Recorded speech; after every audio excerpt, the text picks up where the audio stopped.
네, 안녕하세요. 오늘 저희가 좀 깊고 살펴볼 자료는요.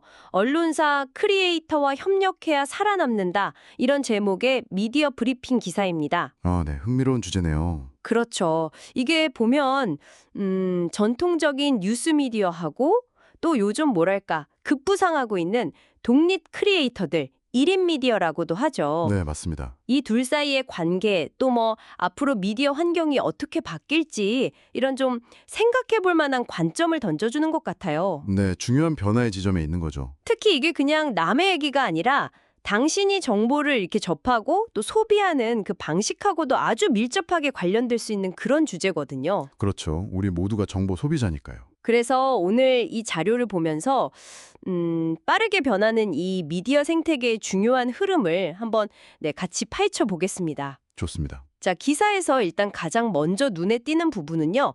크리에이터 이코노미라는 거. 네, 특히 이제 독립적인 저널리스트나 정보 크리에이터들이 막 성장하고 있는데 이게 전통 미디어 업계에서는 아직 뭐랄까 충분히 주목받지 못하고 있다. 이런 지적이거든요. 네, 그게 사실 저널리즘 분야에서 지금 나타나고 있는 아주 흥미로운 변화 중 하나죠. 예, 독립적인 개인들이 각자 자기 브랜드를 만들어서 활동하는 이 흐름 자체를 전통적인 뉴스 업계가 좀 균형 잡힌 시각으로 볼 필요가 있다. 이런 문제 제기인 셈이에요. 맞아요. 그러면서 기사에 소개된 어떤 컨퍼런스 발언이 되게 인상 깊었는데 아, 네네. 언더 더 데스크 뉴스라고 이걸 운영하는 브이스페어라는 분이 있나 봐요. 네, 꽤 유명하죠. 이분이 이런 말을 했다는 거예요. 기자들은 크리에이터들이 뭐 별 노력 없이 돈 번다고 생각하고 또 크리에이터들은 기자들로부터 존중받지 못하다고 느낀다. 음, 딱 그 양측의 시각 차이가 느껴지는 그런 대목이었어요. 바로 그 지점. 그게 이 자료가 딱 주목하고 있는 어떤 갈등?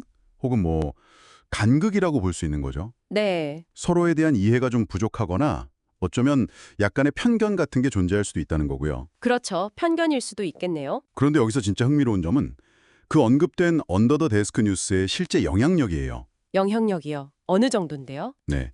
보니까 틱톡 팔로워가 350만 명. 350만. 와. 이게 뉴욕타임스나 워싱턴 포스트 틱톡 계정보다 거의 2배 가까이 많은 수치라고 하더라고요. 아, 정말요.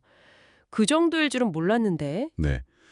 그뿐만 아니라 유튜브나 인스타그램에서도 그 미국의 유명한 비영리 탐사보도 매체 있잖아요. 프로퍼블리카. 네, 알죠. 거기보다도 팔로워가 더 많다고 해요. 이야. 이게 특정 플랫폼에서는 이미 뭐 전통적인 아주 큰 언론사 이상의 도달 범위를 가지고 있다. 이렇게 볼 수 있는 거죠. 350만 팔로워라니.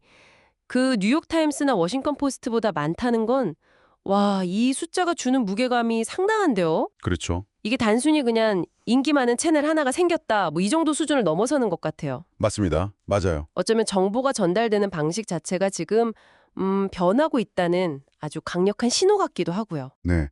정보의 생산자하고 소비자 사이의 거리가 확 좁혀지고 또 정보가 유통되는 방식도 굉장히 다양해지고 있다. 이걸 보여주는 아주 단적인 사례죠. 거리가 좁혀진다.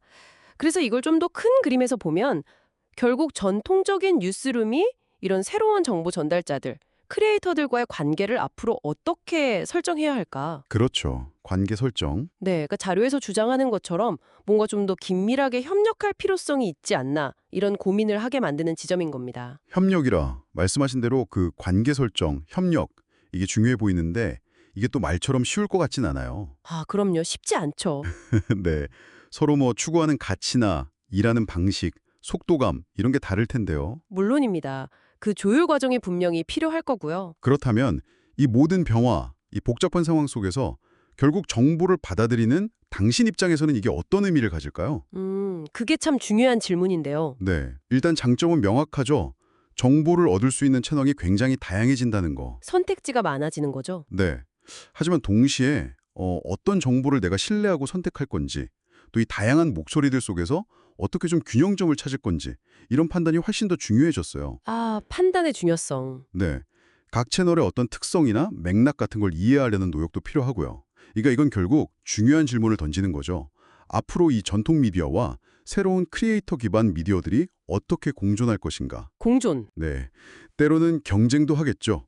그러면서 서로에게 어떤 영향을 미칠지 이걸 정보 소비자로서 당신도 계속 주목해야 할 부분이라는 겁니다. 자신만의 기준을 세워나가는 것도 중요하고요. 네. 오늘 이렇게 전통 언론사와 독립 크리에이터 간의 변화하는 관계에 대한 자료를 좀 집중적으로 살펴봤습니다. 네.